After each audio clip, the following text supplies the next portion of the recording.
Thank the Speaker. I thank the gentleman from Pennsylvania.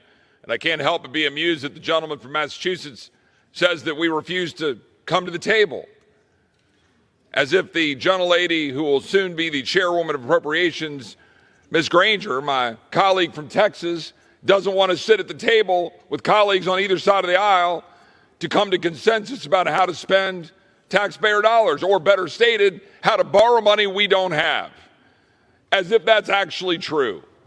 What table is the gentleman referring to? What table does he want us to come sit down and negotiate? It's not this table. I don't have the power to offer an amendment on the floor of the House of Representatives, despite being elected by 750,000 Texans. I don't have the ability or the right to be able to stand up for them and have a debate on the floor of this chamber.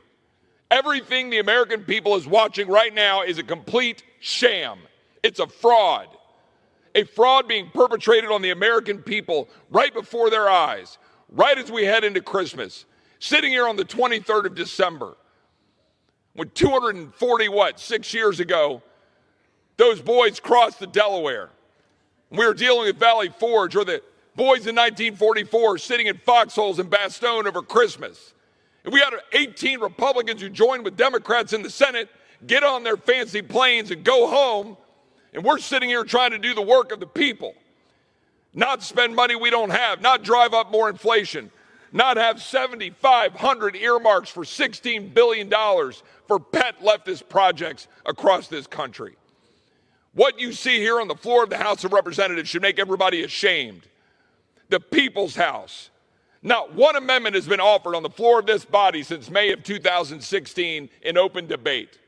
The gentleman from Massachusetts dares to impugn the character of the Appropriations Chairwoman Kay Granger and those Republicans he says won't sit at the table, when in fact what you see here is a 4,100-page bill cooked up by a handful of people behind closed doors, brought before the Rules Committee with no ability to offer an amendment, no ability to debate, no actual discussion on the People's House floor.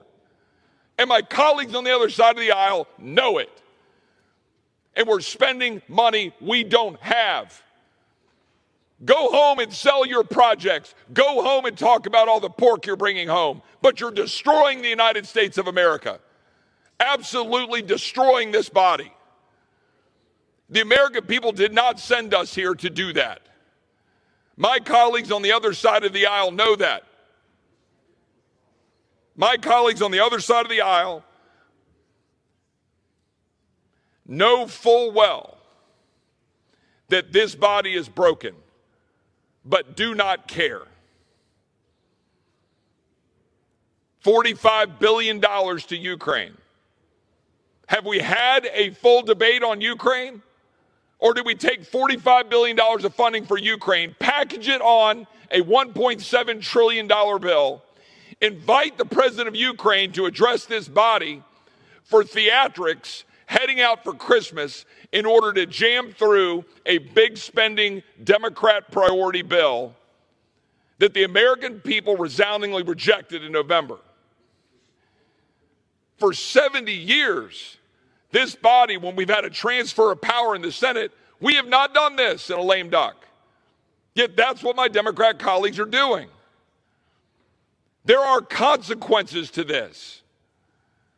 You can't go out and talk about inflation and talk about what the American people are feeling right now when they're trying to fill up their tanks with gas. They're trying to have presents for their families. They're trying to pay their bills. And then come here and dump hundreds of billions of dollars into the economy while the Fed's raising interest rates and people can't afford to buy homes and they can't live, and say you're doing the people's work. My colleagues on the other side of the aisle, night before last, were apoplectic that Mike Lee was daring to challenge the idea that we should have a bill that literally prohibits Border Patrol from securing the border. He wanted to try to fix that, try to extend Title 42. My Democrat colleagues rejected it, and I sat here on the floor, and they were more concerned about catching their flights for Christmas, coming to me and saying, we can't be here over Christmas. Well, why the hell not? The American people deserve us to be here over Christmas, actually fighting for them, instead of trying to catch planes while half this body are going to vote by proxy. Half this body's not even going to be here. And they're lying. They're lying on forms saying that they're voting by proxy for COVID. And it's a lie. And half this body's going to do it. You know it. And it's destroying this country. I'm not going to just sit here and roll over on this. This is going to continue. The American people are going to know precisely what's happening to them by the People's House.